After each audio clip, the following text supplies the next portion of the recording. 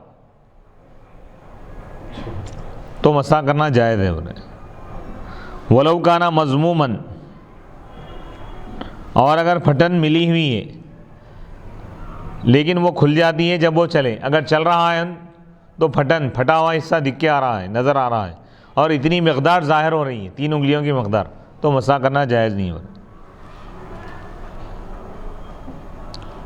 وَيُجْمَعُ خُرُوقُ خُفٍّ لَا خُفَّيْنِ، ایک خف کی پھٹن کو جمع کیا جائے گا، نہ کہ 2 خف۔ یا مسئلہ بتا رہے ہیں کہ خفین پر مسح کرنے کے لیے شرط ہے کہ وہ 3 انگلیوں کی مقدار پھٹا ہوا نہ ہو، پھٹن ظاہر نہ ہو۔ تو اب یہ 3 انگلیوں کی مقدار جو بڑھ رہے ہیں، یہ کس اعتبار سے بڑھ رہے ہیں؟ 2 خف کو ملا کے 3 انگلیاں ہونا ہے، یا ایک خف میں 3 انگلی مراد ہیں؟ تو اس میں بتا رہے ہیں کہ ہر خف کا الگ الگ اعتبار ہے۔ کیا مطلب؟ یعنی اذا كان على خف واحد خروق كثيرة تحت الساق ويبدو من كل واحد شيء قليل بحيث لو جمع البادي يكون مقدار 3 أصابع يمنع المسح ولو كان هذا المقدار في الخفين جاز المسح۔ 3 انگلیوں کی مقدار اگر پھٹا ہوا ہے اور پھٹن ظاہر ہو رہی ہے تو مسح کرنا جائز نہیں ہو رہا۔ تو یہاں پہ کیا بولنا چاہ رہے ہیں؟ ہر خف کا الگ اعتبار ہے۔ کیا مطلب؟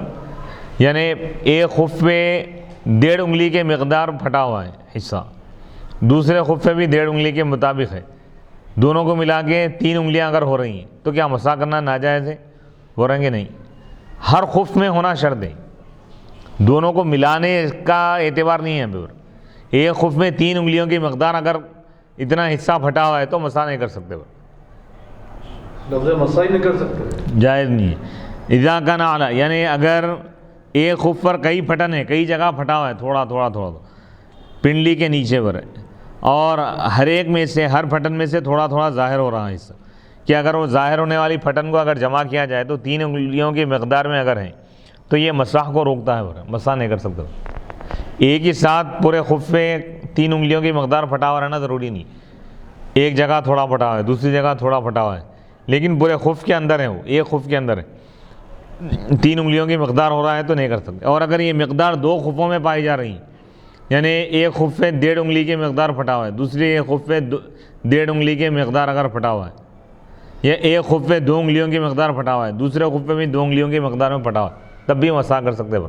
ایک خف میں اگر 3 انگلیوں کی مقدار ہے پھٹا ہوا تو جب نہیں کر سکتے پر۔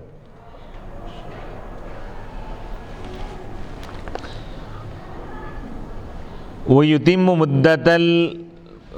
مُدَّةَ السَّفَرِ مَاسِحٌ سَافَرَ قَبْلَ يَوْمٍ وَلَيْلَةٍ وَيُتِمُّهُمَا إِنْ أَقَامَ قَبْلَهُمَا وَيَنْزِعُ إِنْ أَقَامَ بَعْدَهُمَا، اور سفر کی مدت کو پورا کرے گا مسح کرنے والا، وہ مسح کرنے والا، خفین پر مسح کرنے والا وہ شخص جو ایک دن اور ایک رات کے مکمل ہونے سے پہلے سفر شروع کیا، مقیم تھا، اپنے مقام پر تھا، خفین پر یعنی مسح کیا، ابھی ایک دن ایک رات مکمل نہیں ہوا، 24 گھنٹے سے پہلے سفر شروع کر دیا، خفین نہیں اتارا، تو اب کیا بولے کہ 3 دن کنٹینیو کریں گا، وہ ایک دن اور اس کے بعد اور 2 دن کا اضافہ کریں گا، اور وہ ایک دن اور ایک رات کو مکمل کرے گا۔ اگر ایک دن اور ایک رات سے پہلے مقیم ہو گیا، سفر پہ نکلا تھا، خفین پر مسح کیا، تو 3 دن 3 راتیں نا اس کے لیے، لیکن ایک دن مکمل ہونے سے پہلے اپنے مقام پر آ گیا، 24 گھنٹے سے پہلے پھر اپنے مقام پہ آ گیا، تو اب 24 گھنٹے کے بعد اس کا مسح ختم ہو گیا، مقیم بن گیا نا، تو اب مسح کی مدت کم ہو گئی، اس مقیم کے اعتبار سے رہیں گی۔ وَيَنْزِعُ إِنْ أَقَامَ بَعْدَهُمَا، اور وہ خفین کو اتارے گا اگر وہ اس کے بعد اگر مقیم ہو جائے، ایک دن اور ایک رات کے بعد اگر مقیم ہو گیا تو خفین کو اتارے گا۔ فہا ہونا 4 مسائل، تو یہاں پہ 4 مسئلے ہو رہے ہیں۔ لِأَنَّهُ إِمَّا أَن يُسَافِرَ الْمُقِيمُ أَوْ يُقِيمَ الْمُسَافِرُ، یا تو مقیم مسافر بنے گا یا مسافر مقیم ہو جائے گا، اور ان دونوں میں سے ہر ایک یا تو ایک دن ایک رات سے پہلے ہوگا یا ایک دن ایک رات کے بعد ہوگا۔ اور متن میں 3 مسائل کو ذکر کیا گیا، ولم یذکر، چوتھا مسئلہ ذکر نہیں کرے۔ چوتھی صورت یہ ہے کہ جب مقیم سفر کرے ایک دن اور ایک رات کے مکمل ہونے کے بعد تو جب کیا حکم ہے، وہ اس کا حکم تو ظاہر ہے، اور وہ یہ ہے کہ خفین کو اتارنا واجب ہے۔ مقیم ہے، ایک دن ایک رات مکمل ہو گیا، اس کے بعد سفر کر رہا ہے، ایک دن ایک رات مکمل ہو گیا تو اب یہ مقیم ہے تو اب خفین اتارنا واجب ہے اس کے اوپر۔ خفین اتار کے پھر پیروں کو دھوئے گا، پیروں کو دھو کے یا پھر وضو بنا کے خفین پہنے گا، یہ حکم تو ظاہر ہے۔ وَيَجُوزُ عَلَى جَبِيرَةِ مُحْدِثٍ وَلَا يُبْطِلُهُ السُّقُوطُ إِلَّا عَنْ بُرْءٍ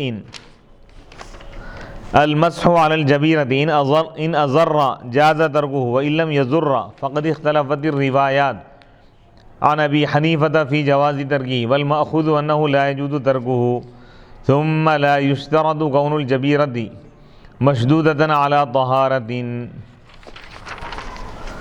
ويجوز، اور جائز ہے خفین پر مسح کرنا۔ ويجوز، خفین پر مسح کرنے کا بیان اس کے بعد ایک ذیلی مسئلہ لا رہے ہیں کہ ويجوز، اور جائز ہے مسح کرنا۔ ويجوز المسح، مسح کرنا جائز ہے، علی جبیرۃ محدث، بے وضو شخص کی پٹی پر۔ کیا مطلب؟ کوئی شخص بے وضو ہے اور اس کے ہاتھ پر یا پیر پر کوئی زخم ہے، پٹی وغیرہ بنی ہوئی، تو اس پر مسح کر سکتا ہوں، جائز ہے۔ اور سقوط یعنی پٹی کا گر جانا اس کو وضو کو، مسح کو باطل نہیں کرتا، الا عن برئن، مگر سوکھ جانے کے بعد۔ پٹی سوکھ گئی، پٹی پہ مسح کیا تھا، پٹی سوکھ کے اگر اس کے ہاتھ سے یا پیر سے گر گئی، سمجھو خشک ہو گئی، زخم سوکھ گیا، زخم سوکھنے کے بعد اگر پٹی خود بخود اس کے ہاتھ سے یا پیر سے نکل گئی تو مسح باطل ہو گیا۔ المسح علی الجبیرہ، یعنی خفین یعنی جبیرہ پٹی پر مسح باطل ہو گیا کا مطلب یعنی ختم ہو گیا مسح اس کا۔ المسح علی الجبیرہ، پٹی پر مسح کرنا اگر نقصان پہنچائے اس کو تو اس کو بھی چھوڑنا جائز ہے، اور اگر اس کو نقصان نہ پہنچائے تو روایتیں مختلف ہیں امام اعظم ابو حنیفہ رحمۃ اللہ علیہ سے فی جواز ترکی، اس کو چھوڑنا جائز ہونے کے بارے میں۔ والمأخوذ، جو بات اختیار کی گئی وہ یہ ہے کہ اس کو چھوڑنا جائز نہیں، مسح کرنا ضروری ہے۔ پٹی اگر باندھا ہوا ہے تو مسح کو چھوڑ نہیں سکتے، مسح تو کرنا ضروری رہے گا۔ ثم لا یشترط، پھر یہ شرط نہیں ہے کہ جبیرہ پٹی باندھی گئی ہو طہارت کی حالت میں، جیسا خفین پر مسح کرنے کے لیے شرط بتائے تھے کہ خفین پر مسح اس وقت کرنا جائز ہے جبکہ وہ خفین پہنا ہو طہارت کی حالت میں۔ کیا مطلب؟ وضو کر کے پہنا ہو، پہلی مرتبہ جب پہن رہا ہے تو وضو وغیرہ بنائے گا، پیروں کو دھوئے گا، اس میں تمام اعضائے وضو کو دھوئے گا، اس کے بعد خفین پہنے گا، خفین پاکی کی حالت میں پہنے گا۔ اس کے بعد جب بے وضو ہوگا تو وہ وضو کرتے وقت اپنے تمام اعضاء کو دھونے کے بعد اعضائے وضو کو پیروں پر یعنی خفین پر مسح کرے گا، پیروں کو دھونے کی ضرورت نہیں، لیکن خفین طہارت کی حالت میں پہننا شرط ہے۔ لیکن پٹی پر مسح کرنے کے لیے شرط نہیں ہو رہا ہے، پٹی باندھتے وقت ان پورا وضو کر کے اس کے بعد پٹی باندھنا، اس کے بعد دوبارہ جب بے وضو ہو رہا ہے، وضو کی حاجت ہے تو جب مسح کریں گے، ایسا نہیں ہو رہا ہے، کیونکہ پٹی باندھی جا رہی ہے مجبوری کی وجہ سے، زخم کی وجہ سے، تو لہذا اگر پھر پانی کا استعمال ہی اگر اس کے لیے جائز ہوتا تو پٹی کیوں باندھتا تھا، مسح کیوں کرتا تھا؟ وَإِنَّمَا يَجُوزُ الْمَسْحُ عَلَى الْجَبِيرَةِ، یعنی پٹی پر مسح کرنا اس وقت جائز ہے جب وہ اس عضو کو کے مسح پر قادر نہ ہو، لا کما لا يقدر على غسله، جیسا کہ وہ اس کو دھونے پر قادر نہیں ہے کہ پانی اس کو نقصان پہنچائے اس عضو کو، او کانت الجبیرہ، یا پٹی بندھی ہوئی ہے کہ پٹی کا کھولنا، پٹی کو ہٹانا نقصان پہنچائے گا، تو ایسی صورت قادر نہیں ہے کا مطلب یعنی نہیں دھو سکتا ہوں۔ اما اذا کان قادرا، جب وہ اس کے مسح پر یعنی پٹی کے مقام پر مسح کر سکتا ہے تو اس پٹی پر مسح کرنا جائز نہیں ہے۔ وَإِذَا كَانَ فِي أَعْضَائِهِ شِقَاقٌ، اور اس کے اعضاء میں جب پھٹن ہو، کہیں کوئی حصہ پھٹا ہوا ہے، اگر وہ اس کو دھونے سے عاجز ہو تو اس پر پانی گزارنا واجب ہے برا۔ کوئی حصہ پھٹا ہوا ہے، یعنی انگلی وغیرہ پھٹ گئی، یا ہاتھ پہ کوئی ایسا چرپٹا لگا ہوا ہے، کوئی حصہ پھٹا ہوا ہے، دھو نہیں سکتا ہوں، تو اس پر پانی گزارنا پڑے۔ پانی، ہاتھ کو پانی لگا کر اس مقام سے پانی پھیر، یعنی ہاتھ گزارنا لازم ہے۔ اگر وہ اس سے بھی عاجز آ جائے تو اس پر مسح کرنا لازم ہے۔ ثم ان عجز عنہ، پھر اگر وہ اس سے بھی عاجز آ گیا مسح سے بھی، تو دھوئے گا اس حصے کو جو اس کے اطراف ہے اور اس کو چھوڑ دے گا برا۔ یعنی مسح کرنا بھی نقصان دہ ہے، پانی پہنچانا، پانی سے دھونا بھی نقصان دہ ہے، تو ایسی صورت میں اتنا حصہ چھوڑ دے گا، اس کے اطراف کو دھو لیں گا برا۔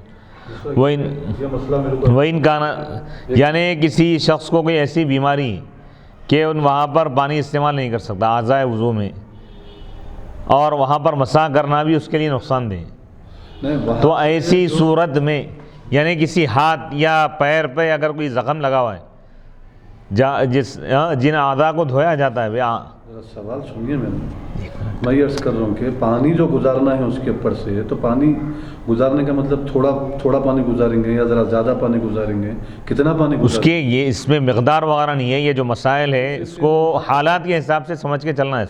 پانی کتنا گزارنا وغیرہ نہیں ہے، یعنی زخم کے مقام پر خالی ہاتھ پھیر دیں گا بس، کتنا پانی، یہ تفصیلات وغیرہ کسی فقہی کتاب میں ان جزیات کو نہیں۔ صاحب ابتلا، جو شخص ان مسائل میں مبتلا ہے، ان اپنی کیفیت کے حساب سے عمل کریں گا۔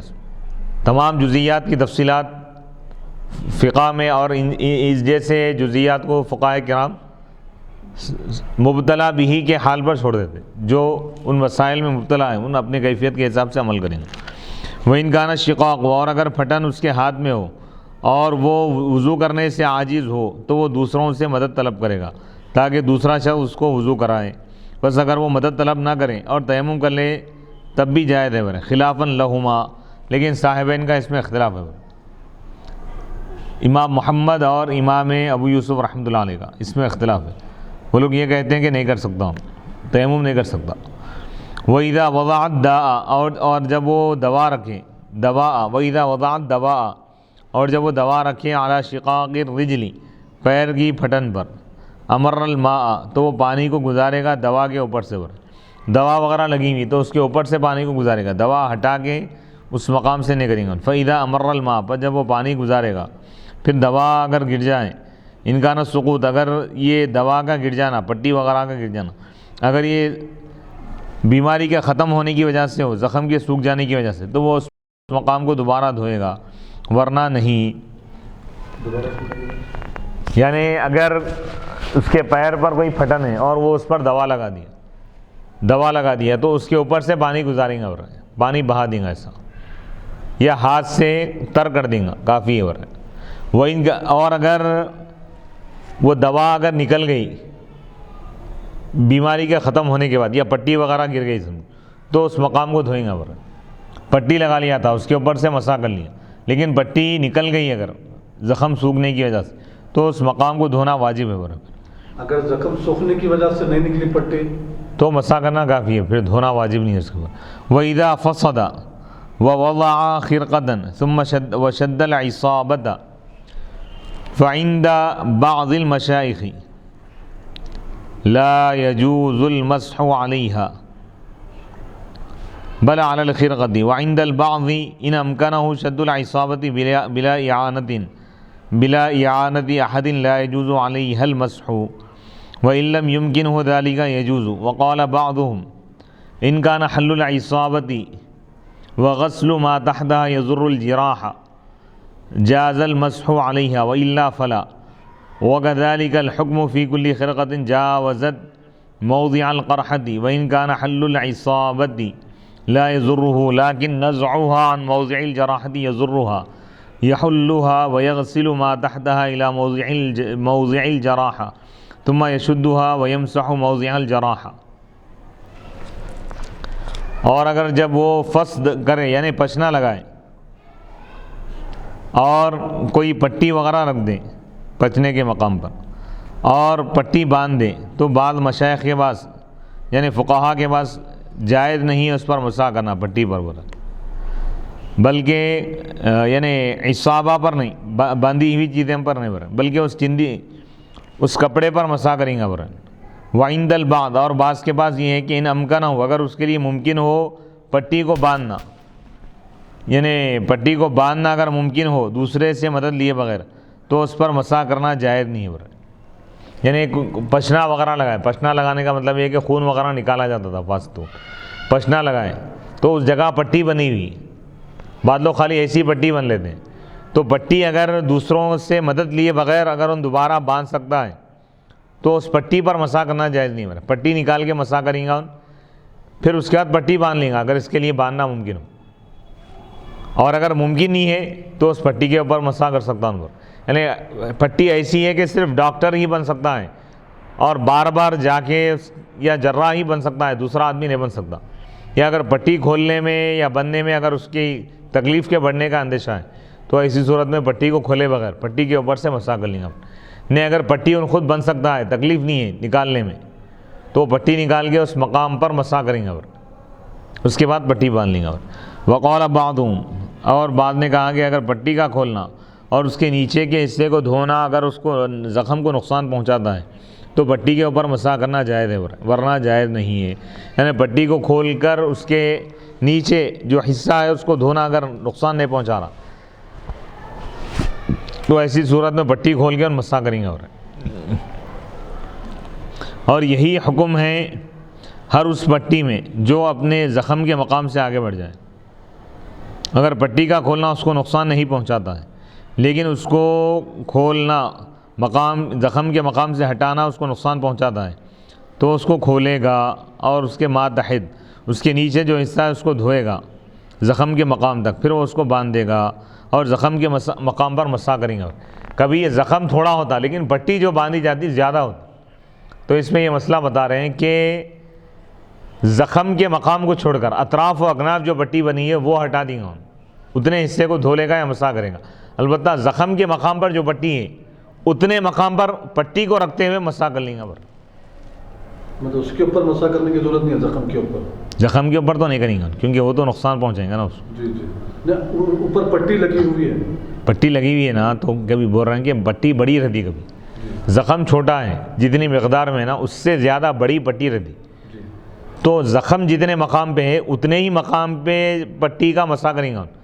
اطراف و اکناف پٹی اگر زیادہ بنی ہے سمجھو تو وہ پٹی ہٹائیں گا، اگر سہولت ہے اس کو تو ہٹا کے وہاں پر دھوئے گا یا وہاں پہ ڈائریکٹ مسح کریں گا، اور پٹی کے اوپر نہیں کریں گا۔ اچھا ڈائریکٹ کریں گا مسح، جی اندر سے اس کے، ہاں ڈائریکٹ جسم کے حصے پر ان مسح کریں گا اللہ۔ اور زخم پہ جہاں پر پٹی بنی ہوئی زخم کا جتنا حصہ ہے ڈائریکٹ زخم پہ نہیں کریں گا بلکہ پٹی پر مسح کریں گا۔ زخم کے علاوہ زائد جو پٹی بنی ہوئی ہے وہ پٹی کو ہٹا کر ڈائریکٹ مسح کریں گا۔ یہ دو مسئلے کو ذہن میں رکھیے۔ وعامۃ المشائخ، اور عام مشائخین سے مراد یہاں پر فقہاء ہیں، علماء کرام۔ وعامۃ المشائخ علی جواز مسح اصابۃ المفتصد، یعنی اکثر فقہاء اس بات پر متفق ہے کہ پشنا لگانے والے شخص کی پٹی پر مسح کرنا جائز ہے۔ وَأَمَّا الْمَوْضِعُ الظَّاهِرُ مِنَ الْيَدِ مَا بَيْنَ الْعُقْدَتَيْنِ مِنَ الْعِصَابَةِ فَلَا صَحُّ أَنَّهُ يَكْفِيهِ الْمَسْحُ إِذْ لَوْ غَسَلَ تَبْطَلُّ الْعِصَابَةُ وَرُبَّمَا يَنْفُذُ الْبَلَّدُ إِلَى مَوْضِعِ الْفَصْلِ۔ اب رہا ہاتھ کا ظاہری حصہ ہو رہا ہے، ہاتھ کا وہ مقام جو ظاہر ہے، ما بین العقدتین، وہ حصہ ہے جو دو گروہ کے درمیان ہے، گھیٹیوں کے درمیان، من العصابہ پٹی کے، تو صحیح ترین قول یہ ہے کہ اس پر مسح کرنا کافی ہے، کیونکہ اگر وہ دھوئے گا تو پٹی تر ہو جائے گی۔ کیا مطلب؟ پٹی باندھی گئی ہے، سمجھو ایک گھیٹی ایک طرف ہے ایک کونے میں، دوسری گھیٹی دوسری طرف، بیچ کا حصہ کھلا ہے، اگر تو جب کیا کریں گے؟ اس کو دھوئیں گے، پٹی پہ مسح کر لیں گے، تو بولیں گے کہ جو خالی حصہ ہے اس پر بھی مسح کر لیں گا، کیونکہ اگر وہ اس کو دھوئے گا تو پٹی بھی تر ہو جائیں گی، پٹی باندھنے کا مقصد فوت ہو جائے گا نا، زخم کے لیے نقصان دہ ہوں گا وہ۔ پٹی پہ بھی مسح کریں گا. پٹی سے متصل جو حصہ ہے, پٹی مثال کے طور پہ ایک طرف بنی ہوئی, دوسری طرف حصہ خالی ہے, اس میں جی جی جی ہاں ہاں. زخم ایسا ہے یا پٹی اس نوعیت کی بنی ہوئی ہے کہ اس کے دونوں گھیٹیوں کے بیچ میں تھوڑا سا حصہ ہاتھ کا کھلا نظر آ رہا, وہاں پہ پٹی بنی ہوئی نہیں ہے, لیکن پٹی اس کے قریب اگر ہے تو جب کیا کریں گے؟ پٹی تو بنی ہوئی ہے تو کیا اس کو دھویا جائے گا؟ تو رہیں گے نہیں دھوئیں گے, کیونکہ اس کو دھونے کی وجہ سے پانی پٹی میں چلے جائے گا, پٹی تر ہو جائیں گی, پٹی جب بھیگ جائیں گے تو زخم نہیں سوکھے گا. لہذا ایسی مجبوری کی حالت میں اس حصے کو بھی وہ ہاتھ کچا کر کے, ہاتھ بھگا کے, تر کر کے اس کو پوچھ لے گا, بس ختم. یہ آسانی یعنی جس کی جیسی کیفیت ہے اس کے اعتبار سے عمل کرنے کا شریعت میں حکم دیا گیا. بیمار شخص یا پٹی باندھنے والا یا جس کے ہاتھ پر پٹی وغیرہ بندھی ہوئی ہے, وہ اپنے بیماری کی کیفیت کو دیکھتے ہوئے اس کے حساب سے وہ عمل کرے گا. وہ ربما کبھی تری پہنچ جاتی ہیں پشنا لگانے کے مقام تک بھی. وہ یشترط, اور شرط ہے, الاستیعاب گھیر لینا, پوری پٹی کو گھیر لینا, پٹی کے مسح میں برا. والعصابہ, اور پلاسٹر ہیں, پلاسٹر بنا ہوا ہے, اس میں پورے پلاسٹر پہ مسح کریں گا, پیر پہ بنا ہوا ہے یا ہاتھ پہ بنا ہوا ہے. فی روایت الحسن, حسن بن زیاد رحمۃ اللہ علیہ کی روایت میں, اس روایت میں جس کو امام حسن بن زیاد نے روایت کیا ہے امام اعظم ابو حنیفہ رحمۃ اللہ علیہ سے, اور وہی مذکور ہیں اسرار نامی کتاب میں یا اسرار نامی کتاب میں. وعند البعض, اور بعض کے بعد یہ ہے کہ اکثر پر مسح کرنا کافی ہے. وَإِذَا مَسَحَ, اور جب وہ مسح کرے, ثُمَّ نَزَعَ, پھر پٹی کو نکال دیا پلاسٹر کو اس کی جگہ سے, تو پھر دوبارہ اس کا اعادہ کریں گا. ثُمَّ أَعَادَ, پھر پٹی لگا دیا, تو اس پر واجب ہے کہ وہ مسح کا بھی اعادہ کرے. پٹی پر مسح کرا, پھر پٹی کھول دیا, اس کے بعد پھر پٹی باندھا, تو پھر دوبارہ مسح کریں گا. وَإِن لَّمْ يُعِيدْ, اور اگر وہ اس کا اعادہ نہ کرے تب بھی کافی ہے. وَإِذَا سَقَطَتْ عَنْهَا, اور اگر پٹی جب اس سے گر جائے, فَبَدَّلَهَا بِالْأُخْرَى, تو دوسری پٹی لگا دیا, فَالْأَحْسَنُ إِعَادَةُ الْمَسْحِ, تو بہتر یہ ہے کہ وہ دوبارہ مسح کرے, نیا مسح نئی پٹی پر. اور اگر وہ اعادہ نہ کرے تب بھی کافی ہو رہا ہے. اور جبائر, پٹیوں یا پلاسٹروں کے مسح کی تسلیس کی شرط نہیں ہو رہی. جیسا ہاتھ کو 3 مرتبہ دھویا جاتا ہے, سنت ہے, کوئی ہاتھ پر پلاسٹر لگا دیا, سمجھو پٹی بنی, تو 3 مرتبہ مسح کریں گا کیا؟ نہیں, مسح تو ایک ہی مرتبہ کرنا ہے, یہ ذہن میں رکھیے. بل یکفیہ مرۃ واحدہ, بلکہ اس کے لیے کافی ہے ایک ہی مرتبہ ہو رہا ہے. وہو الاصح, صحیح ترین قول یہی ہے. ویجب ان یعلم ان مسح الجبیرۃ یخالف مسح الخف فی انہ یجوز علی حدث ولا یقدر له مدۃ. اور یہ جان لینا واجب ہے, ضروری ہے کہ پٹی کا مسح یہ خلاف ہے خفین کے مسح کے بارے, دونوں میں فرق ہے اس مسئلے میں کہ جائز ہے پٹی پر مسح کرنا علی حدث, ناپاکی کی حالت میں بھی. کوئی ناپاکی کی حالت میں پٹی باندھ لیا, ہاتھ پر پٹی بندھی ہوئی, تمام اعضاء کو دھو لیا, ہاتھ پر مسح کر رہا, کافی ہے. پلاسٹر باندھتے وقت وضو نہیں کر رہا تھا, ہاتھ کو نہیں دھویا تھا, ہاتھ کو دھو کے پلاسٹر یا پٹی باندھ رہا, ایسا تو نہیں. لیکن خفین پر مسح کرنا ہے تو پہلے پیروں کو دھو کے خفین پہنے گا, اس کے بعد جب بے وضو ہوگا تو اس وقت خفین پر مسح کریں گے. تو لیکن پلاسٹر یا پٹی وغیرہ باندھتے وقت پہلے وضو کر لینا, اس کے بعد جب آپ دوبارہ وضو بنیں گے تو اس پر مسح کرنا جائز ہے, ایسا نہیں ہے. بے وضو کی حالت میں بھی اگر وہ پٹی باندھ لیا, اس کے بعد وضو کرنا چاہ رہا, تو پٹی پر مسح کر لیں گا. وضو کر کے پٹی باندھا تو ہی مسح کر سکتا, نہیں تو نہیں, ایسا نہیں ہو رہا ہے. خفین پر مسح کرنے کے لیے پہلے وضو کر کے خفین پہنا, یہ شرط ہے. اور اس کے لیے کوئی مدت مقرر نہیں ہو رہا. کسی کے ہاتھ پہ پٹی 1 مہینہ تک ہے تو 1 مہینہ تک مسح کر سکتا ہوں, 2 مہینے تک ہے تو 2 مہینے تک بھی کر سکتا ہوں, کیونکہ اس کا تعلق بیماری سے بولے, بیماری کی وجہ سے مسح کر رہا ہوں, پٹی بنا ہوا, تو بیماری جب تک ختم نہیں ہوئی جب تک ان مسح کر سکتا ہوں. خفین کا تعلق بیماری سے نہیں تھا, بیماری ہو یا نہ ہو, بیمار یا تندرست ہر آدمی خفین پہن سکتا. وَإِذَا سَقَطَتْ اور جب پٹی گر جائے یا پلاسٹر لا عن برعین یعنی اچھا ہونے کی وجہ سے نہیں، ایسی گر گئی سمجھو کھل گئی تو یعنی پٹی کا مسح باطل نہیں ہوگا. اور اگر وہ گر جائے خشک ہونے کی وجہ سے، زخم سوکھنے کی وجہ سے گر گئی تو اس مقام کو دھونا واجب ہے خاص طور پہ. جیسے ہاتھ پر پٹی بنی ہوئی تھی، زخم وغیرہ سوکھ گیا اور پٹی کھل کے گر گئی، اب ہاتھ کو دھونا واجب ہے، پورے اعضاء کو دھونا واجب نہیں ہے. پٹی کھل کے گر گئی خالی وہیں اٹکی ہوئی ہے، نکل تو گئی ہے لیکن جسم سے تو اب اس کو یعنی مسح ختم نہیں ہوگا، اس کو باندھ لینا کافی ہے. زخم نہیں سوکھا، پٹی گر گئی تو پٹی کو باندھ لینا کافی ہے، اس پہ مسح کرنا ضروری ہے. دوبارہ مسح کیا ہوا تھا تو پٹی پورا گر جانا ہے سمجھے.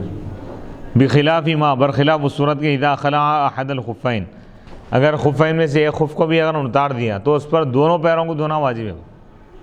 تو یہاں پہ ایسا نہیں ہے ایک ہاتھ پہ پٹی بنی ہے دوسرے ہاتھ پہ نہیں ہے، ایک ہاتھ کی پٹی کھل کے گر گئی سمجھو یا زخم سوکھ کے گر گئی تو دونوں ہاتھوں کو دھونا واجب ہے. یہاں پہ جس ہاتھ پہ پٹی بنی ہوئی تھی وہی ہاتھ کو دھونا واجب ہے. خفین میں کیا تھا، ایک خف اگر اتارا انہیں ایک پیر کا، سیدھے پیر کا اتارا، بائیں پیر میں پہنا ہوا ہے تو بائیں پیر کا بھی اتار کے دونوں پیروں کو دھونا واجب ہے. ایک خف بھی اتارا تو دونوں کو دھونا واجب ہے. یہ مسئلے کو ذہن میں رکھیں.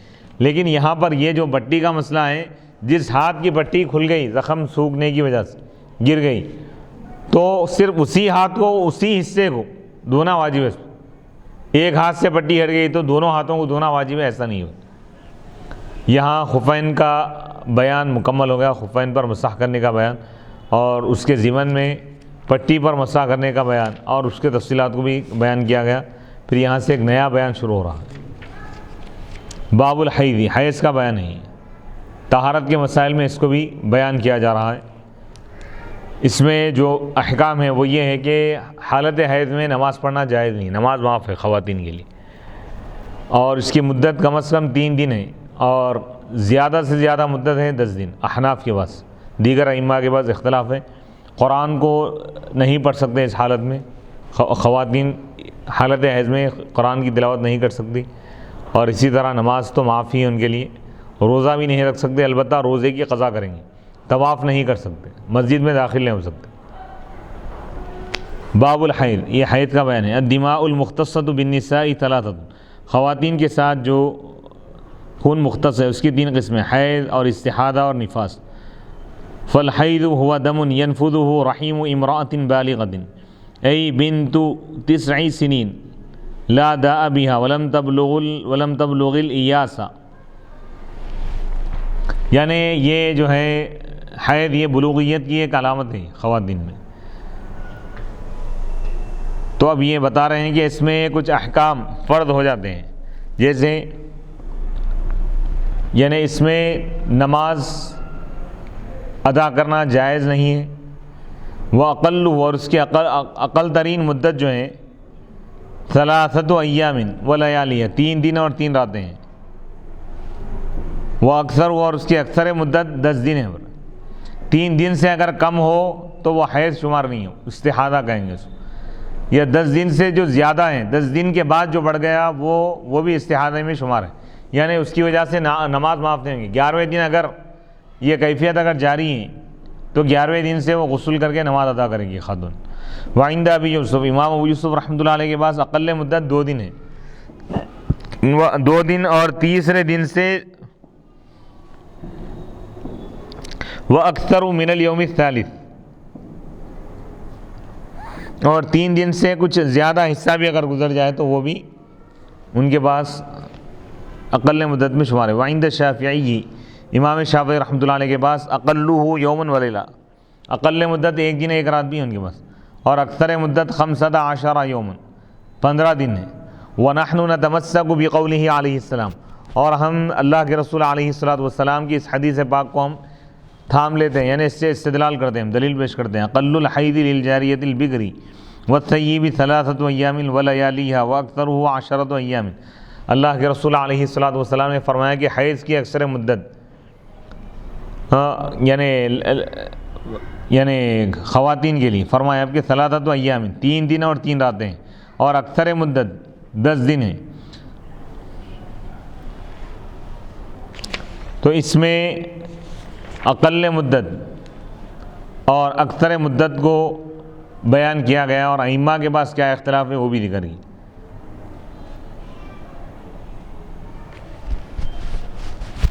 اب یہاں پہ ایک مسئلہ بتا رہے ہیں کہ وَالطُّهْرُ الْمُتَخَلِّلُ أي بين الدمين في مدة أي في مدة الحيض وما رأت من لون فيها أي في المدة سوى البياض حيض۔ اب یہاں پہ طہر متخلل کا مسئلہ بیان کر رہے ہیں کہ دو حیضوں کے درمیان جو پاکی کا زمانہ ہے تو وہ بھی حیض میں ہی شمار ہوگا، یہ مسئلہ بیان کیا گیا ہے۔ اور اس میں یہ بات بتائی جا رہی ہے کہ کیونکہ یہ جو ہے عدت بھی احناف کے بعد حیض سے ہی شمار کی جائیں گی، اور دیگر امام شافعی رحمۃ اللہ علیہ فرماتے ہیں کہ طہر سے عدت کا اعتبار ہوگا۔ اب یہاں پہ حیض کے احکام بیان کرتے ہوئے تفصیلات بیان کریں گے۔ فقال یمنع الصلاۃ، یعنی یہ نماز کے لیے مانع ہے، روزے کے لیے بھی مانع ہے، یعنی خواتین کے لیے نماز پڑھنا ان حالت میں جائز نہیں ہے، اس حالت میں، اور روزہ رکھنا بھی جائز نہیں۔ البتہ روزے کی قضا ہوں گی، روزے معاف نہیں ہوں گی، ادا معاف ہے لیکن قضا معاف نہیں ہے۔ البتہ نماز ادا قضا دو بھی معاف ہے۔ وَيَقْضِي ہوا وَيُقْضَى ہوا لا ہِیَ، یعنی روزے کی قضا کی جائے گی، روزوں کی قضا کی جائے گی، نمازوں کی نہیں بلکہ، یعنی یقضی الصوم، یعنی روزے کی قضا کی جائے گی، للصلاۃ نماز کی نہیں ور بناء اس بنا پر علی ان الحیض یمنع وجوب الصلاۃ وصحۃ ادائها، اس بنا پر یہ فرق کیوں کر رہے ہیں کہ روزہ تو بعد میں رکھنا ہے لیکن نماز بعد میں پڑھنا نہیں ہے، تو بتا رہے ہیں کہ حیض روکتا ہے نماز کے واجب ہونے کو، اور نماز کی ادائیگی کے درست ہونے کو بھی روکتا ہے، یعنی نماز کا ادا کرنا بھی درست نہیں ہے، ادا نہیں کر سکتے، صحیح نہیں ہے، اور واجب بھی نہیں ہوتی نماز برا۔ لیکن لا یمنع وجوب الصوم، لیکن حیض کی وجہ سے روزے کا وجوب نہیں رکتا، روزہ تو واجب ہو گیا لیکن ادا نہیں کیا جائے گا، بعد میں ادا کیا جائے گا۔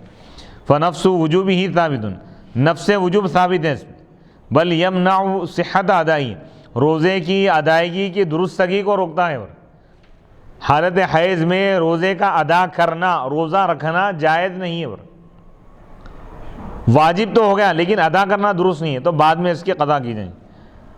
فیجب القضاء، تو قضا واجب ہوں گی اذا طہرت، جب وہ پاک ہو جائیں۔ ثم المعتبر عندنا آخر الوقت، پھر ہمارے پاس معتبر کیا ہے؟ آخری وقت ہے، نماز کا آخری وقت۔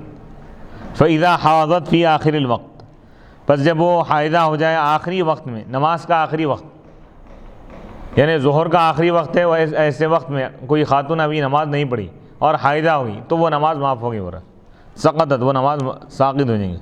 وَإِن طَهُرَتْ فِي آخِرِ الْوَقْتِ وَجَبَتْ، اور اگر کسی نماز کے آخری وقت میں وہ پاک ہو جائیں تو وہ نماز واجب رہیں گی، یعنی اتنا وقت ملا کہ وہ وضو کر کے یا غسل کر کے نماز ادا کر سکتی ہے تو نماز واجب ہو جائیں گی، بعد میں قضا کر لیں گے۔ فَإِذَا كَانَتْ طَهَارَتُهَا لِعَشَرَةٍ وَجَبَتِ الصَّلَاةُ، بس جب اس کی پاکی اگر ہو 10 دن کے بعد، 10 دن کی مدت مکمل ہوگی تو نماز واجب ہو جائیں گی، اگرچہ کہ وقت میں سے ایک لمحہ باقی رہ جائے۔ وَإِن كَانَتْ لِأَقَلَّ مِنْ، یعنی کوئی خاتون ایسے وقت میں اگر پاک ہو جائے کہ نماز کا صرف آخری لمحہ 1-2 منٹ باقی ہے، تب بھی وہ نماز اس کے ذمے باقی رہیں گی، قضا کریں گے۔ وَإِن كَانَتْ لِأَقَلَّ مِنْهَا، وَإِن كَانَتْ لِأَقَلَّ مِنْهَا، اور اگر وہ 10 دن سے کم مدت میں اگر پاک ہو تو اگر وقت میں سے اتنی مقدار اگر وقت باقی ہے کہ وہ اس میں غسل کر کے تکبیر تحریمہ اللہ اکبر کہہ سکتی ہے تو وہ نماز واجب ہوں گی اس پر، ورنہ نہیں، یعنی وقت اتنا کم ہے کہ وہ غسل کر کے تکبیر تحریمہ اللہ اکبر بھی نہیں کہہ سکتی تو اس وقت کی نماز اس پر واجب نہیں ہوگی۔ اس کے بعد یہ مسئلہ بتا رہے ہیں کہ وہ دخول المسجد، مسجد میں داخل ہونا بھی منع ہے، حائضہ عورت کے لیے نماز پڑھنا تو منع ہے ہی، مسجد میں بھی داخل نہیں ہو سکتی۔ والطواف، طواف بھی نہیں کر سکتی۔ کعبۃ اللہ کا طواف کرنا. لکونہ یفعل فی المسجد، کیوں طواف نہیں کر سکتی؟ کیونکہ یہ طواف مسجد میں ہی کیا جاتا، مسجد حرام میں کیا جاتا نا، مسجد میں داخل ہونا ہی نہیں ہے، تو مسجد میں داخل ہو کے طواف کیسے کریں گے وہ؟ فَإِن طَافَتْ مَعَ هَذَا تَحَلَّلَتْ وَاسْتِمْتَاعَ مَا تَحْتَ الْإِزَارِ كَالْمُبَاشَرَةِ وَالتَّفْخِيرِ وَيَحِلُّ الْقُبْلَةُ وَمُلَامَسَةُ مَا فَوْقَ الْإِزَارِ وَعِنْدَ مُحَمَّدٍ يَتَّقِي شِعَارَ الدَّمِ فقط ولا تقرؤوا كجنوب ونفساء. اسی طرح یہ بتا رہے ہیں کہ اس میں کیا کیا امور منع ہیں، وہ بتا رہے ہیں، کیا کیا چیزیں جائز ہیں، کیا چیزیں ناجائز ہیں، وہ بتا رہے ہیں کہ نماز پڑھنا جائز نہیں ہے اور نماز معاف ہے حیض کی حالت میں، لیکن روزہ رکھنا بھی نہیں ہے، لیکن اس کی قضا بعد میں واجب ہے. اسی طرح طواف کرنا بھی جائز نہیں. اسی طرح حالت حیض میں مباشرت کرنا بھی جائز نہیں، حرام ہے. اور قرآن کی تلاوت کرنا بھی جائز نہیں. ولا تقرؤ، اور وہ قرآن نہیں پڑھے گی. کجنوب، جیسا کہ جنوبی آدمی کے لیے قرآن پڑھنا جائز نہیں. ونفساء، یعنی نفاس والی عورت، یعنی ڈیلیوری، یعنی وہ عورت جس کی ڈیلیوری ہو گئی تو اس کے لیے بھی قرآن کا پڑھنا جائز نہیں. سواء کان آیتن، چاہے وہ ایک آیت ہو یا ایک آیت سے کم ہو. عند الکرخی، امام کرخی کے پاس بر ابو الحسن الکرخی کے پاس، وہ المختار، اور یہی پسندیدہ معتبر بات ہے. وعند الطحاوی، امام طحاوی فرما رہے ہیں کہ تحل ما دون الآیہ، ایک آیت سے کم اگر ہے تو جائز ہے، یعنی آدھی آیت پڑھ سکتے ور. ہاذا، یہ اس وقت نہیں ہے، قرات سے روکنا، قرآن کا پڑھنا اس کے لیے حائضہ عورت اور نفاس والی عورت کے لیے اس وقت ناجائز ہے جب وہ قرات کا ارادہ کرے. اگر وہ قرآن پڑھنے کا ارادہ نہیں کیا، قصد نہیں کی، بلکہ یہ ارادہ کی کہ اللہ کی نعمت کا شکر ادا کرے اور الحمدللہ رب العالمین پڑھی، تو اس میں کوئی حرج نہیں ہو رہا ہے. وَيَجُوزُ لَهَا التَّحَجِّي بِالْقُرْآنِ، حجے کر کے وہ قرآن پڑھا سکتی ہے. وَالْمُعَلِّمَ إِذَا حَاضَتْ فَعِنْدَ الْكَرْخِيِّ تُعَلِّمُ كَلِمَةً كَلِمَةً وَتَقْطَعُ بَيْنَ الْكَلِمَتَيْنِ وَعِنْدَ الطَّحَاوِيِّ نِصْفَ آيَةٍ وَتَقْطَعُ ثُمَّ تُعَلِّمُ النِّصْفَ الْآخَرَ. وَأَمَّا دعاء قنوت فيكره عند بعض المشائخ وفي المحيط لا يكره. وسائر الأدعية والأذكار لا بأس بها، ويكره قراءة التوراة والإنجيل. والمعلمہ، اور معلمہ، والمعلمۃ، اور معلمہ تعلیم دینے والی خاتون، جب وہ حائضہ ہو جائے تو امام کرخی رحمۃ اللہ علیہ کے پاس وہ ایک ایک کلمہ پڑھائے گی، ایک ایک کلمے کو، ایک ایک لفظ کو الگ الگ کر کے پڑھائیں گے، اور وہ ہر دو کلموں کے درمیان یعنی توڑ کر پڑھائیں گی، یعنی ایک کلمہ پڑھے گی پھر رک جائیں گی. پھر اس کے بعد وہ امام طحاوی رحمۃ اللہ علیہ فرماتے ہیں کہ آدھی آیت پڑھیں گی، وہ آدھی آیت پڑھیں گی پھر رک جائیں گی. ثم تعلم النصف الآخر، پھر دوسری آدھی آیت. وَأَمَّا دُعَاءُ قُنُوتٍ، اب رہا دعائے قنوت. دعائے قنوت کیا ہے؟ وتر کی تیسری رکعت میں جو پڑھا جاتا ہے، اللہم انا نستعینک ونستغفرک ونؤمن بک، یہ پوری جو دعا ہے یہ مکروہ ہے بعض مشائخ یعنی فقہا کے پاس. مشائخین سے مراد یہاں پر فقہا ہے. بعض فقہا یہ کہتے ہیں کہ دعائے قنوت پڑھنا بھی مکروہ ہے، اور محیط میں ہے کہ مکروہ نہیں ہے. وسائر الادعیہ، تمام دعائیں، دعا کرنا، دعائیہ جو کلمات ہیں وہ پڑھ سکتی ہو. دیگر دعائیں اور اذکار لا باس بہا، اس میں کوئی حرج نہیں ہے. وَيُكْرَهُ قِرَاءَةُ التَّوْرَاةِ وَالْإِنْجِيلِ، تورات اور انجیل کا پڑھنا بھی مکروہ ہے اس کے لیے. بخلاف المحدث، کیونکہ یہ بھی کلام اللہ ہے نا، تورات اور انجیل بھی کلام اللہ ہے، تو کلام الہی کے احترام کے خاطر ان حالتوں میں پڑھنا جائز نہیں. بخلاف المحدث، برخلاف بے وضو شخص کے بارے. بے وضو شخص قرآن کو ہاتھ نہیں لگا سکتا لیکن قرآن کو چھو سکتا، قرآن کو پڑھ سکتا، چھو نہیں سکتا لیکن زبانی پڑھ سکتا ہے. ولا تقرؤ سے اس کا تعلق ہے، ولا تمسوا ہؤلاء، اور یہ سب مصحف کو نہیں چھوئیں گے. ای الحائض، حائدہ عورت، والجنوبی اور جنوبی شخص، والنفساء اور نفاس والی عورت، والمحدث اور بے وضو شخص، نہ چھونے کے حکم میں سب برابر ہے۔ بے وضو بھی قرآن کو ہاتھ نہیں لگا سکتا، بے غسل بھی قرآن کو ہاتھ نہیں لگا سکتا، نفاس اور حید والی عورتیں بھی قرآن کو ہاتھ نہیں لگا سکتی، الا بغلاف متجاف، مگر غلاف کے ذریعے جو اس سے علیحدہ ہو، یعنی قرآن کے اٹے کو چھوڑ کر کوئی اور کپڑا یا کسی اور چیز کے ذریعے اس کو پکڑ سکتے ہیں۔ وہ اما کتابۃ المصحف، اب رہا قرآن کا لکھنا مصحف کا، اذا کانا موضوعا، جب وہ مصحف رکھا ہوا ہو کسی تختی پر، اس طور پہ کہ وہ اس کی لکھی ہوئی چیز کو نہ چھوتا ہو، تو امام ابو یوسف رحمۃ اللہ علیہ کے پاس جائز ہے مصحف کا لکھنا، ہاتھ لگائے بغیر، مصحف کو چھوئے بغیر، اگر کوئی ایسا ہی قلم تھام کے ایسا لکھ رہا ہے پڑھے بغیر، اس کو چھوئے بغیر، تو بے وضو شخص بھی اس کو لکھ سکتا ہے۔ وعند محمد، امام محمد رحمۃ اللہ علیہ کے پاس جائز نہیں ہو رہا ہے۔ وَكُرِهَ بِالْكُمِّ، اور آستین کے ذریعے پکڑنا مکروہ ہے۔ وَلَا دِرْهَمًا فِيهِ سُورَةٌ، اور اس درہم کو بھی وہ نہیں چھو سکتے جس میں کوئی سورہ لکھا ہوا ہے۔ اس دور میں درہم دنانیر سکے جو ہوتے تھے اس پہ قرآن کی آیت نہیں لکھتے تھے، آیت لکھی ہے تو اس درہم کو بھی نہیں چھو سکتے، احترام قرآن نہیں، کسی کاغذ پہ قرآن لکھا ہوا ہے تو اس کو بھی ہاتھ نہیں لگا سکتے بے وضو۔ الا بسرہ اراد درہمن علیہ آیت من القرآن، وانما قال سورہ لأن العادۃ کتابۃ سورۃ الاخلاص ونحوہ علی الدراہم۔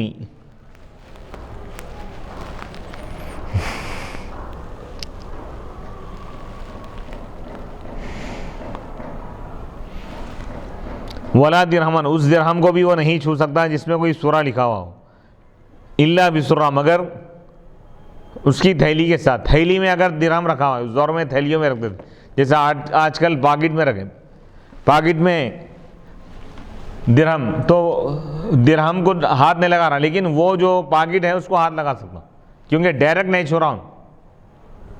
جیسے قرآن کو ڈائریکٹ نہیں چھو رہا، کپڑا پکڑ کے یا غلاف کے ذریعے اس کو اگر ہاتھ لگا رہا ہے تو جب جائز۔ تو اسی طرح کسی درہم پہ اگر کوئی سورہ لکھا ہوا ہے یا قرآن کی کوئی آیت لکھی ہوئی تو اس کو ڈائریکٹ ہاتھ نہیں لگا سکتا۔ ہاں اگر وہ کوئی تھیلی میں ہے، کوئی کور میں ہے تو کور کو پکڑ سکتا ہوں۔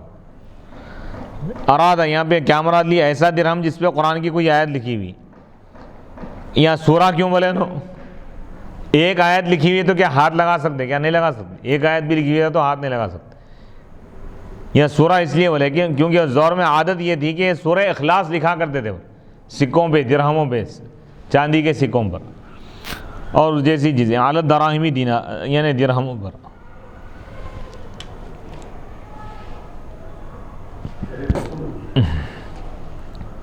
وحل وطء من قطع دمها لأكثر الحيض أو النفاس قبل الغسل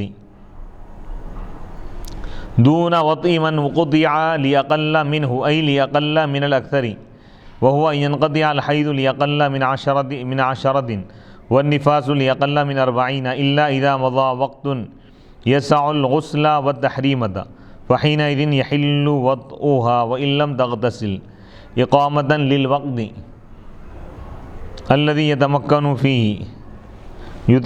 فيه من الاغتسال مقام حقيقة الاغتسال في حق حل الوطء، واعلم أنه إذا انقطع الدم لأقل من 10 أيام بعد ما مضى 3 أيام أو أكثر فإن كان الانقطاع فيما دون العادة يجب أن تؤخر الغسل إلى آخر وقت الصلاة، فإذا خافت الفوت اغتسلت وصلت، والمراد آخر وقت المستحب دون وقت الكراهة۔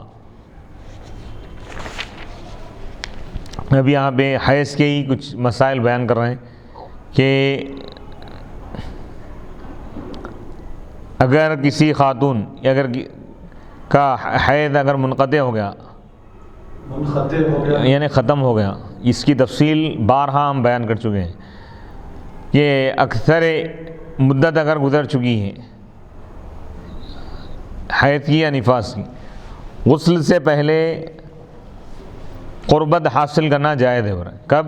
اگر اکثر مدت میں اگر ہو رہا ہے، اگر اقل مدت حیض یا نفاس کی اقل جو مدت ہے اگر اس میں اگر ختم ہو جائے مسئلہ، تو ایسی صورت میں غسل سے پہلے یعنی قربت حاصل کرنا جائز نہیں ہے.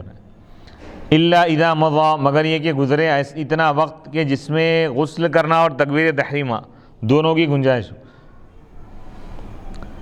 فحینئذ یحل وطؤها وان لم تغتسل، یعنی بولنا یہ چاہ رہے ہیں کہ اگر اتنا وقت گزر گیا ہے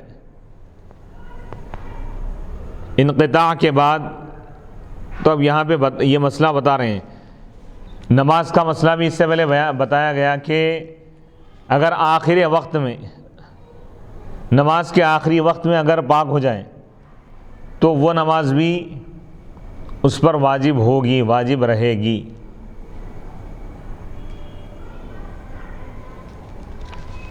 تو اسی طرح یہاں پر یہ مسئلہ بتا رہے ہیں فحینئذ یحل وطؤها وان لم تغتسل اقامة للوقت الذي يتمكن فيه من الاغتسال مقام حقیقت الاغتسال فی حق حل الوطء. وعلم، اور تم یہ جان لو اچھی طرح کہ اذا انقطع الدم، کہ اگر خون منقطع ہو جائے 10 دن سے کم مدت میں، 10 دن کے اندر 3 دن یا 3 دن سے زیادہ کا وقت گزرنے کے بعد، لیکن 10 دن کے مکمل ہونے سے پہلے اگر ایسا ہو جائے، اگر انقطاع عادت سے کم میں، عادت کے اندر ہو، عادت سے کم میں اگر ہو، تو اس پر واجب ہے کہ وہ غسل کو مؤخر کرے نماز کے آخری وقت تک. پس جب وہ نماز کے چھوٹ جانے کا اندیشہ محسوس کرے تو وہ غسل کر لے اور نماز پڑھے. اور یہاں پہ مراد کیا ہے آخری وقت سے؟ یعنی نماز کا آخری جو مستحب وقت ہے اس وقت تک وہ دیکھے گی. اگر اس وقت تک کوئی ایسی نشانی اگر نہ پائی جائے، ناپاکی، تو وہ پھر غسل کر کے نماز پڑھ لے گی. کراہت کا وقت مراد نہیں ہے. وَإِنْ كَانَ الْانْقِطَاعُ عَلَى رَأْسِ عَادَتِهَا أَوْ أَكْثَرَ أَوْ كَانَتْ مُبْتَدَأَةً فَتَأْخِيرُ الْاغْتِسَالِ بِطَرِيقِ الاستحباب. اگر انقطاع دم یعنی حیض کا ختم ہونا، یعنی نفاس کا ختم ہونا اس کی عادت کے مطابق اگر ہے تو وہاں پہ اور وہ انتظار نہیں کرے گی، فوراً غسل کرے گی اور نماز ادا کرے گی. وَإِنْ انْقَطَعَ لِأَقَلَّ مِنْ 3 أَيَّامٍ أَخَّرَتِ الصَّلَاةَ إِلَى آخِرِ الْوَقْتِ، اور اگر 3 دن سے کم مدت میں اگر یہ انقطاع ہو جائے، حیض اگر ختم ہو جائے، رک جائے، تو وہ نماز کو مؤخر کرے گی نماز کے آخری وقت تک. پس جب وہ چھوٹ جانے کا خوف محسوس کرے تو وہ وضو کرے گی اور نماز پڑھ لے گی. ثم في الصور المذكورة إذا عاد الدم في العشرة بطل الحكم بطهارتها مبتدأة كانت أو معتادة، فإذا انقطع ل10 أو أكثر فبمضي 10 يحكم بطهارتها ويجب عليها الاغتسال. وقد ذكر أن المعتادة التي عادتها أن ترى يوما دما ويوما طهرا هكذا إلى 10 أيام، فإذا رأت الدم تترك الصلاة والصوم، فإذا طهرت في اليوم الثاني توضأت وصلت، ثم في اليوم الثالث تترك الصلاة والصوم، ثم في اليوم الرابع اغتسلت وصلت، هكذا إلى 10. وأقل الطهر 15 يوما ولا حد لأكثره. حیض کی مدت بیان کی گئی کہ کم از کم مدت اس کی 3 دن ہے اور زیادہ سے زیادہ مدت ہے 10 دن، اور طہور کی کم از کم مدت ہے 15 دن. 15 یومن یعنی 15 دن. ولا حد لأکثرہ، اکثر کی کوئی حد نہیں، یعنی طہور کی زیادہ سے زیادہ مدت کی کوئی لمٹ نہیں. الا لنصب العادہ، مگر یہ کہ اگر کوئی عادت مقرر ہے تو الگ بات. فإن أكثر الطهر مقدر في حقه، جس کی عادت مقرر ہے اس کے حق میں طہور کی اکثر مدت بھی مقرر ہے. ثم اختلفوا في تقدير مدته ولا صح أنه مقدر ب6 أشهر إلا ساعة، لأن العادة نقصان طهر غير الحامل عن طهر الحامل، وأقل مدة الحمل 6 أشهر. پھر فقہاء کرام نے اختلاف کیا طہور کی مدت کو مقرر کرنے کے بارے میں. صحیح ترین قول یہ ہے کہ یہ 6 مہینوں کے ساتھ مقرر ہے، یعنی زیادہ سے زیادہ، یعنی طہور کی حالت 6 مہینے تک بھی رہ سکتی ہے، الا ساعتن، سوائے 1 لمحے کی. لأن العادة نقصان طہر غیر الحامل عن طہر الحامل. وہ اقل مدت الحمل، حمل کی اقل مدت، کم از کم جو مدت ہے 6 مہینے. فانتقص عن هذا بشيء وهو الساعة صورته مبتدأة رأت 10 أيام دما و6 أشهر طهرا ثم استمر الدم تنقضي عدتها ب19 شهرا إلا وما نقص عن أقل الحيض أي الدم الناقص عن الثلاثة أو زاد على أكثره أي على 10 أو على أكثر النفاس وهو 40 يوما أو على عادة عرفت لحيض وجاوز 10 أو نفاس وجاوز 40 أي إذا كانت لها عادة في الحيض وفرضناها 7 فرأت الدم 12 يوما ف5 أيام بعد 7 استحاضة. اب یہاں پہ بتا رہے ہیں کہ جو اقل حیض سے، حیض کی کم از کم مدت سے جو کم ہو، یا حیض کی اکثر مدت سے جو زیادہ ہو، یا نفاس کی اکثر مدت سے جو زیادہ ہو، او علی عادت، یا اس عادت سے زیادہ ہو جو حیض کی جو مقررہ عادت ہے اس سے زیادہ اگر ہو اور 10 سے بڑھ جائے، یا نفاس کی جو مقررہ جو عادت ہے اس سے زیادہ اگر ہو اور 40 سے بڑھ جائے، او علی 10 حیض او علی 10. اچھا یہاں پہ یہ بتا رہے ہیں کہ یعنی 40 دن سے اگر زیادہ ہے، 10 دن سے اگر زیادہ ہے، او مارات حامل، یا حاملہ عورت جو خون دے گے تو فہو استحاضۃ، تو یہ سب استحاضہ ہے. یعنی استحاضہ، حیض اور نفاس میں فرق بتا رہے ہیں کہ 3 دن سے کم اگر ہو تو وہ حیض نہیں ہے، وہ استحاضہ ہے. 10 دن سے اگر زیادہ ہیں تو جو زیادہ ہے اضافہ وہ بھی استحاضے میں شمار ہے. یا حاملہ خاتون دوران حمل اگر خون دے گے تو وہ بھی استحاضے میں شمار ہے، حیض نہیں ہے، وہ ناپاکی نہیں ہے. اسی طرح 40 دن سے زیادہ اگر نظر آئے تو یہ بھی 40 دن سے زائد اگر ہو تو وہ بھی استحاضے میں شمار ہیں. فقال، اب استحاضے کا حکم بیان فرما رہے ہیں کہ لا تمنع صلاۃ وصوما ووضیا ولم يمضي عليه وقت فرض الا وبه حدث يتوضأ لوقت كل فرض. اور استحاضہ نماز کو، روزے کو نہیں روکتا، اور جنسی تعلقات کو بھی نہیں روکتا، جائز ہے. یعنی حالت استحاضہ کیا ہے؟ یہ ناپاکی نہیں ہے، اس میں نماز بھی فرض رہے گی. ہر نماز کے لیے وضو کر کے وہ مستحاضہ، استحاضہ والی عورت نماز پڑھے گی، روزہ بھی رکھے گی. ومن لم یمضی علیہ وقت، اور وہ لوگ وہ شخص جس پر کوئی وقت نہیں گزرتا، کسی فرض نماز کا وقت، مگر اس کے ساتھ کوئی حدث ہوتا ہے. یعنی کوئی شخص بیماری میں مبتلا ہے، معذور ہے، یعنی وہ حدث جس میں وہ مبتلا ہو گیا ہے، جیسا کہ کوئی خاتون استحاضے میں مبتلا ہے، یا کوئی شخص رعاف، نکسیر، ناک بہنے کی کوئی بیماری ہے، یا پیشاب سلیس البول کی اگر بیماری ہے، یا ری خارج ہونے کی بیماری، تو وہ ہر فرض نماز کے وقت وضو کرے گا، اور نماز کا وقت جب تک باقی رہے گا اس کا وضو بھی باقی رہے گا.